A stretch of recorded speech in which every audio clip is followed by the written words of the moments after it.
శ్రీ సచ్చిదానంద సద్గురు సాయినాథ్ మహారాజ్ की जय।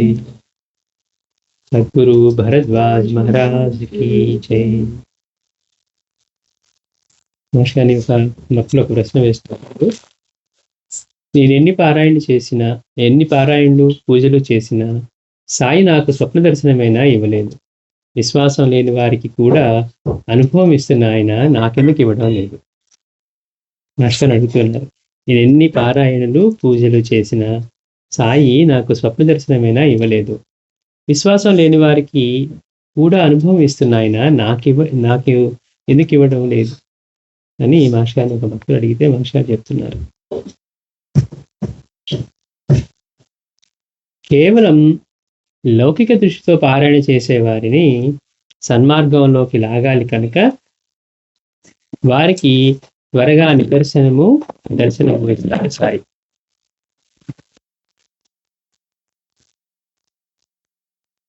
కేవలం లౌకిక దృష్టితో పారాయణ చేసే వారిని సన్మార్గంలోకి లాగాలి. అంటే మామూలుగా అది జరగాలి, ఇది జరగాలి, ఆ మంది జరగాలి, ఇది జరిగితే నమ్ముతాం. చాలా మంది ఇప్పటికి కూడా ఎన్ని నేర్చుకున్నా బాబా మళ్ళీ ఒక్కటి చేస్తే కనుక మిమ్మల్ని నమ్ముతాం. మనం నమ్మకపోతే ఆయనకి ఏంటి? నమ్మడం అంటే ఏంటో మనం ఎప్పుడు అనుకుంటూ ఉంటాం. నమ్మటం అనే పదానికి మనకు అర్థం కూడా తెలియదు. అన్ని రూపాల్లో నేనే ఉన్నాను, మరి నమ్మనట్టా నమ్ముతా ఉంటున్నాం కదా బాబాని. నువ్వు ఎవరితో ఏం మాట్లాడినా నాకే చెందుతుంది అంటున్నాడు, ఎవరిని ఆదరించినా నాకే చెందుతుంది. మరి నమ్మితే మనం అట్లానే ఉండాలి కదా. కానీ మీరు నమ్ముతాం అంటే ఏంటి? మా కోరికలు తీస్తే మీకు నమ్ముతాం అంటే ఏదో నైవేద్యం చేసి పెడతాం, దీపం పెడతాం. ఇది మన పూజ. ఆయన పూజించడం అంటే ఆయన మాటను కాకుండా మనం బాహ్యంగా చేసే పూజ అనుకుంటున్నాం. అందుకని ఇట్లాంటి లౌకిక దృష్టితో బాబా నుంచి ఈ జన్మలో మనం ఈ జన్మ పరంపర నుంచి తరించాలి, అజ్ఞానం నుంచి బయటపడాలి, ఆనందంగా జీవించగలగాలి, అసలు మనం ఎందుకు వచ్చామో తెలుసుకొని ఆయన సహాయంతో మనం ఇందులో నుంచి బయటికి రావాలని ఆలోచించడం పోయి, ఈ కష్టం ఉంది కాబట్టి ఇప్పుడు ఈ కష్టం తీరాలి, ఈ కోరిక కాబట్టి తీరాలి, ఈ రెండు తీరాయి బాబా నమ్మే, మళ్ళీ 2 కోరికలు కష్టాలు వచ్చాయి, ఇప్పుడు అది తీరితే నమ్ముతామా, తీరకపోతే నమ్ముతామా? అందుకని అట్లాంటి వారిని, అంటే ఎవరైతే లౌకికమైన దృష్టితో పారాయణ చేస్తారో అట్లాంటి వారిని మంచి మార్గంలో కాదు, కేవలం కోరికలతోటి వీటితోటే కాకుండా వాళ్ళని మంచి సన్మార్గంలోకి లాగటం కోసం బాబా వాళ్ళకి త్వరగా దర్శనం ఇస్తారట. కొత్త వారి ఇంటికి వస్తే మర్యాద చేయమా? మనం చూడండి, రోజు వచ్చేవాళ్ళు కూర్చోండి వస్తున్నాం అంటాం. అది కొత్త వాళ్ళు ఎవరైనా వస్తే మన పనులు పక్కన పెట్టేసి లేకపోతే ముందు వాళ్ళకి అటెన్షన్ పే చేస్తాం. బాబా కూడా ఏం చేస్తున్నారంటే ఎవరైతే లౌకికంగా అలాంటి కోరికలతోటి ఆయన ఆశ్రయిస్తానికి వస్తూ ఉన్నారో వాడిని ఆయన వదిలేయటం లేదు. వాళ్ళకి తీర్చి తర్వాత వాళ్ళని సన్మార్గంలోకి లాగటానికి ఆయన త్వరగా నిదర్శనాన్ని ఇస్తున్నారు అంటున్నారు. మనం మాత్రం కొత్త వారి ఇంటికి వస్తే మర్యాద చేయమా? పరమార్థం కోసం పారాయణ చేసేవారు ఆయనకి తమ కుటుంబంలోని వంటివారు.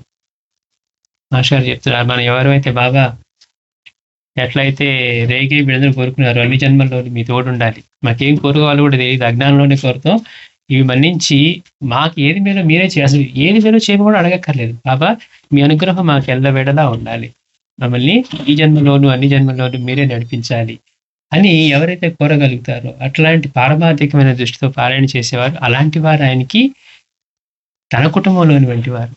అంటే ఏంటి, మన ఇంట్లో ఎట్లా ఉంటుంది, ప్రతిరోజు పిల్లలకి బయట నుంచి తెచ్చి మనం హఠావుట్ చేయం. కొత్త వాళ్ళు ఎవరైనా వస్తే వాళ్ళకి ఏదో కాఫీ కావాలని లేకపోతే ఏదైనా డ్రింక్స్ కావాలని తెచ్చిస్తాం. ఇంట్లో ఉండే వాళ్ళకి మనం వాటి మర్యాదలు చేస్తాం. వీళ్ళు మనవాళ్ళు, అవసరమైతే మనదంతా వాళ్ళకి ఇస్తాం. ఆ వచ్చిన వాడికి ఏమి ఇస్తాం? మహతో డ్రింక్ ఇస్తాం, లేదా ఒక స్వీట్ తెప్పించి ఇస్తాం.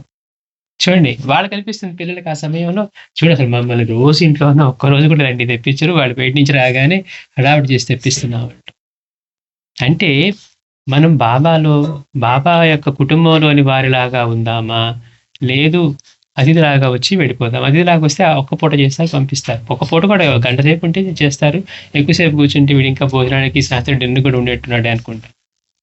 అంటే బయట వాళ్ళకి అది ఉంటుంది, మరి ఇంట్లో వాళ్ళకి అది ఉంటుంది కదా, మనకి ఏముంటే అదే పెడతా అంటారు మాస్టర్ గారు. వాళ్ళకి వండలేదు, పచ్చడి వేసుకునే తింటాం, పెరిగేసుకునే తింటాం. అంటే కుటుంబంలోని వారితో ప్రవర్తించే తీరు బయట వారితో అతిథులు వస్తే చేసే తీరు వేరుగా ఉంటుంది. కనుక లౌకిక దృష్టితో పారాయణ చేసేవారేమో అలాంటి వారు. అలా కాకుండా పరమార్థం కోసం పారాయణ చేసేవాడు అడగటం లేదు. అడగటం ఏంటి అంటే నీ అనుగ్రహం ఉండాలి అన్ని వేళలా, అదే అడగటం. నువ్వు తీరుస్తావా, తీర్చవా, లేకపోతే బయట ఇస్తావా, అది నీ ఇష్టం. నాకు ఏం అడగాలో కూడా తెలియదు, నన్ను నా చేత పారాయణ చేస్తున్నావు, ఎప్పుడు నువ్వు నా వెంట ఉండి నడిపించు అని కోరుకోవటం. అట్లా చేసేవారు ఆయనకి తమ కుటుంబంలోని వారి వంటి వారు. ఎప్పుడూ ఇంట్లోని వారికి మర్యాదలు ఎందుకు చేస్తారు?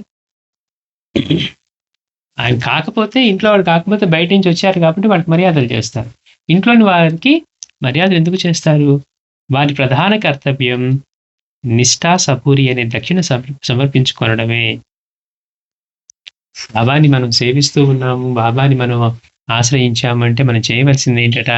మన ప్రధాన కర్తవ్యం నిష్ఠా సబూరి అనే దక్షిణ సమర్పించుకోవడమే. బాబా అడిగింది అదే. అవేం కష్టం కాదు కదా, నేను లక్షల కోట్లు అడగట్లేదు కదా అన్నారు. నిష్ఠా సబూరి. అవి అడిగినా అవి ఇవ్వం, ఇవి అడిగినా మనం ఇవి ఇవ్వట్లేదు. బాబా ₹1,00,00,000 అడిగారు, నీకు దక్షిణ ఎక్కడి నుంచి ఇవ్వను ₹1,00,00,000 అంటాం. సరే పోనీ నిష్ఠా సబూరి ఇవ్వరా, నిన్నేమన్నా అంటే కామ్గా ఉండు, వచ్చేదంతా ప్రసాదంగా స్వీకరించు, అన్ని రూపాల్లో నేనే ఉన్నాను గుర్తుపెట్టుకొని ప్రవర్తించు, నా దృష్టి నీపై పెట్టి ఉద్ధరిస్తాను, అలా నువ్వు సహించి ఉండు అంటే కూడా మనం ఉండట్లేదు. అంటే ఆయన కోరుకుంటున్నదేమో నిష్ఠా సబూరి.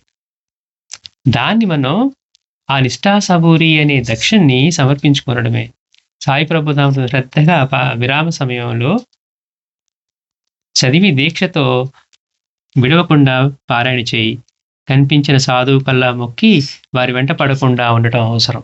మన వాళ్ళకి భక్తి అనగానే ఇప్పుడు ఇంకేంటంటే కొత్త పిచ్చగాడు పొద్దురు అన్నట్టు ఇక అట్లా అయిపోతుంది అనమాట. కనపడిన వాళ్ళన్నీ సకల దేవతా స్వరూపాయ సాయినాథాయ, సకల సాధు స్వరూపాయ సాయినాథాయ అన్న తర్వాత విశ్వరూపాయ సాయినాథ్ అంటే ఆయన తప్పించి అన్యంగా లేదని ఆయన సేవించిన తర్వాత అయ్యో మళ్ళీ అక్కడ వాళ్ళు ఎవరో కనపడితే పెట్టలేదండి నమస్కారం, వాళ్ళ కోపం వస్తుందేమో, లేకపోతే ఇక్కడ ఈ చెట్టుకు పెట్ట మర్చిపోయానండి ఇప్పుడు ఏమైనా అవుతుందేమో. మనకేంటంటే మనం సాయిని సేవిస్తూ ఉన్నాం, అన్ని రూపాల్లో ఆయనకే చెందుతుంది అనే భావం. ఆయన పూజిస్తే అంతని పూజించినట్లే. శ్రీగుడి చేతిలో ఆయన స్పష్టంగా చెప్పాడు, గురువుని సేవిస్తే త్రిమూర్తుల్ని సేవించినట్లే అని. వాళ్ళు చెప్పినా కానీ మనకి ఇంకా భయం, అయ్యో ఇంట్లో ఆయన పటం ఉంది, మనం బాబా ఒక్కడికే మనం పూలు పెట్టామే, లేకపోతే ఇంకోటి ఇట్లా చేశామే, ఇప్పుడు భయం. అందుకని అలాంటివి పెట్టుకోవటమో లేకపోతే కనిపించిన సాధువు కల్లా మొక్కి వారి వెంట పడకుండా ఉండటం అవసరం. అంటే ఇప్పుడు బాబా దర్శనం ఇవ్వలేదు కదా, ఎందుకు ఈ మాట మాస్టర్ గారు అంటున్నారంటే, అడిగిన ప్రశ్న ఏంటి, నాకు ఇంకా బాబా కనీసం స్వప్న దర్శనం ఇవ్వలేదని. ఇవ్వనప్పుడు ఏమవుతుంది, ఎవరికైనా ఇచ్చారనగానే మనకెందుకు ఇవ్వలేదు అనే ప్రశ్న వస్తుంది. మనం ఇది అవగాహన లేనప్పుడు ఏముంటుంది, మనలోనే ఏదైనా లోపం ఉండాలి, లేకపోతే బాబాకి మన మీద కోపకుండా ఉండాలి అనుకుంటాం. అవగాహన లేకపోవటం వల్ల మన ఇంట్లో వారిలాగా ఉందాం అనుకుంటున్నామా, లేదా లౌకిక దృష్టితో మాత్రమే మనం బయటవాడలాగా ఉంటున్నామా, కనీసం ఆయన దర్శనం ఇచ్చే అర్హతను సంపాదించుకున్నామా? మన క్లాస్లో చేరగానే మనల్ని పాస్ అవ్వాలి అంటే పరీక్ష రాస్తేనే మనం ఆ పరీక్షకు తగ్గట్టుగా రాస్తేనే పాస్ అవుతాను తప్పించి నేను క్లాస్లో చేరడానికి పాస్ చేయండి అన్నట్టుగా ఉంటుంది మనం అడిగేది. నేను పారాయణ చేశాక నాకు ఇచ్చేసేయండి అంటాం. పారాయణ చేసేప్పుడు మన మనసు ఎక్కడుంది, ఆలోచనలు ఎక్కడున్నాయి, చదువుతున్న బాబా సన్నిధిని అనుభవించగలుగుతున్నామా, అవి చేస్తున్నారనుకోండి మనసు ఎట్లాగో ఆనందపడుతుంది. అందుకని ఆ అర్హతైనా మనం సంపాదించుకున్నామని మనం ఆలోచించుకోవాలి. అందుకని మాస్టర్ గారు అంటున్నారు, కనిపించిన సాధువు కల్లా మొక్కి వారి వెంట పడకుండా ఉండటం అవసరం. అంటే ఏంటి, బాబా కనపడలేదు కదా, సరే ఇంకెవరున్నారు చూద్దాం అని. అందుకని ఒక పక్క నుంచి చరిత్ర చేస్తే ఏమనుకుంటున్నాం, ఇంట్లో కూర్చొని దీక్షిత్ లాంటి వాళ్ళు పారాయణ చేసుకుంటే ఎక్కడ ఏ తప్పు లెక్కలు వేసుకుంటున్నారో ఆయన మళ్ళీ పంపించి కరెక్ట్ చేస్తూ ఉన్నారు. ఎవరు ఏ విషయంలో అర్థం చేసుకోవాలో దానికి తగ్గట్టుగా దక్షిణ కోరి మరీ చెప్తూ ఉన్నారు. అంటే మనం ఎక్కడ కూర్చొని పారాయణ చేస్తూ ఉన్నా సాయికి తెలుస్తూ ఉంటుంది. మనం ఆయన పటం ముందే కూర్చొని బాబాకి తెలుస్తుందా అని మళ్ళీ మనం అనుకుంటూ ఉంటాం. అంటే మనలో ఉండి కూడా మనల్ని నడిపించే దైవశక్తి ఆయన అని అనుకున్న తర్వాత కూడా అవునండి మనం పారాయణ చేస్తే బాబాకి తెలుస్తుందని చాలా మందికి ప్రశ్నలా వస్తుంది. అంటే మనం నాకు విశ్వసించామంటున్నాం కదా, అన్ని రూపాల్లోనూ నా చుట్టూ నా లోపల అంతటా నువ్వే ఉన్నావు పంచభూతాల రూపంలో అంటూ కూడా ఇది ఎలా తెలుస్తుంది బాబాకి, మన ఇంట్లో కూర్చొని తలపేసుకుని చేసుకుంటున్నాం కదా అనుకుంటాం. అంటే మన అజ్ఞానం అంత విచ్చలవిడిగా ఉందన్నమాట. అంటే ఎన్నిసార్లు చదువుకున్నా కానీ ఆయన మనతోనే ఉన్నారు, మన లోపల బయట చుట్టూ అంతటా ఆయన తప్పించి అన్యంగా లేదు. మనం పీల్చే గాలి తాగే నీరు కూడా ఆయన రూపాలే.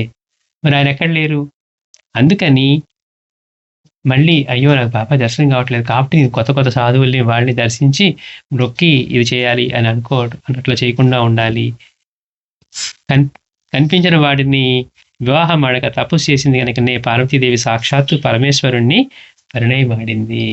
వచ్చిన వాడినల్లా ఎవరు వస్తే వాడిని పెళ్లి చేసుకోలేదట, పరమేశ్వరుని పొందడానికి తపస్సు చేసి ఆయన పొందింది అంటున్నారు. అందుకని మనం కూడా ఎవరో ఒకరు లేండి, ఆయన ఎట్లాగే కనపడలేదు, అంత ఆయనెక్కడ, మనమెక్కడ, మన స్థాయికి ఎవరో చిన్నపాటి సాధువుని పట్టుకుంటే చాలు. ఆయన పైకెక్కి కథలు చెప్తాడు. మనం ఎంత అజ్ఞానంలో ఉన్నా ఆయనతో పాటే మనల్ని కూడా ఉంచుతాడు అనుకున్నట్టుగా ఉన్నామనుకోండి, ఉపయోగం లేదు. సమర్థుడైన సద్గురువుని పట్టుకున్న తర్వాత ఆయన అడిగినటువంటి దక్షిణ సమర్పించి ఆయన కృపకు పాత్రులం కావాలి అనే తపన మనకు కలిగి దాన్ని చేయడం కోసమే మన యత్నం అయి ఉండాలి. అంటే ధర్మంగా జీవిస్తూ అన్ని రూపాల్లోనూ ఆయనే ఉన్నారు అన్న విషయం పట్ల నిష్ఠతో ఉండి మనకి ఏది ఎదురవుతున్నా, మనకి ఏది లభిస్తూ ఉన్నా ఇదన్నీ సద్గురు యొక్క ప్రసాదమే. కష్టం వచ్చినా, ఇబ్బంది వచ్చినా, అనారోగ్యం వచ్చినా, ఇంకొకటి వచ్చినా, ఏదొచ్చినా, లేకపోతే మనకి అంతా అద్భుతంగా జరుగుతూ ఉన్నా, ఏది జరుగుతూ ఉన్నా కూడా ఇది ఆయన ప్రసాదమే. జీవితానుభవాలన్నిటినీ నీ ప్రసాదమునుగా గుర్తింతును గాక అని ప్రార్థనలో మనం చేసింది అదే మాట అన్నమాట. కానీ మనం ఏమంటాం, అదేంటోనండి ఇన్ని పారాయణలు చేశానని కష్టం వచ్చిందే అంటాం. ఇప్పుడు చేసే పారాయణకి ఎప్పుడో చేసి వచ్చిన సమస్యకి ఇప్పుడు లింక్ పెడుతూ ఉంటాం. అప్పుడెప్పుడో క్లాస్ తప్పామనుకోండి, ఇప్పుడు పారాయణ చేస్తే అదేంటండి అప్పుడు తప్పామంటాం మనం. అంటే లింక్ పెట్టుకోవడం కూడా మనకి చేత కావట్లేదు. అందుకని ఇప్పుడు మనం పారాయణ చేస్తూ ఉన్నది అనుగ్రహం పొందడానికి ఇక ముందు మంచి మార్గం వేసుకొని మనం మంచి మార్గంలో నడుద్దాం బాబా యొక్క అనుగ్రహాన్ని పొందే మార్గంలో అని. అందుకని కనిపించిన వాటిని వివాహం ఆడక తపస్సు చేసింది కనుకనే పార్వతీదేవి పరమేశ్వరుణ్ణి పరిణయమాడింది.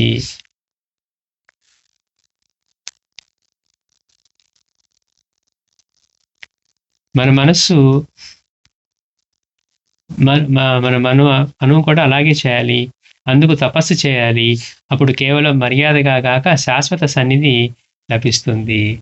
అంటే అతిథిలాగా వచ్చి ఏదో అక్కుపోట కనపడి వెళ్ళిపోవటం కాకుండా ప్రతి ఒక్కటి ఒక పురంధరేకి వీళ్ళకి ఎలాంటివి కలుగుతున్నాయి, రేగేకి వీళ్ళందరికీ ఎలాంటి అనుభవాలు కలుగుతున్నాయి. ఎక్కడ ఉన్నా సాయి వాళ్ళ పక్కనే ఉన్నారు. బాబా నేను అక్కడికి వెళ్ళేసరికే నాకు టీ కావాలనిపిస్తుంది, టీ తాగాలనిపిస్తుంది అంటే ఆయనే ఏర్పాట్లు చేస్తూ ఉన్నారు. అంటే ఎట్లా ఉంటుంది గురువు యొక్క రక్షణ చూసిన తర్వాత, ఇప్పుడు ఒక్క పొరికి తీరితే చాలండి, మళ్ళీ తర్వాత వచ్చేప్పుడు చూసుకుందాం అనుకున్నట్టుగా ఉన్నాం అనుకోండి, మన జీవితంలో మనం అంతా అజ్ఞానంలో ఉన్నాం కనుక మనకి అలాంటివి ఎదురవుతూ ఉంటాయి. మనం ఇవాళ సన్మార్గంలో ఉన్నామని మనకి ఇబ్బందులు రాకుండా ఉంటాయి అనే భ్రమలో మనం ఉండకూడదు. మనం ఇప్పుడు అనుభవిస్తున్నది గతంలో చేసుకున్న వాటిని ఇప్పుడు అనుభవిస్తూ తెలుసుకొని ఏం చేయాలి, అయ్యో ఇలాంటిది మాత్రం మనం రాకూడదు మళ్ళీ అనుకుంటే మంచిగా ధర్మంగా నడుస్తూ అన్ని రూపాల్లోనూ ఆయనే ఉన్నారు అనే విషయాన్ని గుర్తుపెట్టుకొని రుణానుబంధాలను గుర్తుంచుకొని బాబా చెప్పినట్లుగా నడుచుకోవటం, మనం మౌనంగా ఉండగలగటం, సహనం, ఓరిమిని అవి ఆయనకి దక్షిణగా సమర్పించాలి. ఎందుకు? గురువుని మెప్పించాలి కనుక మనము అలానే చేయాలి.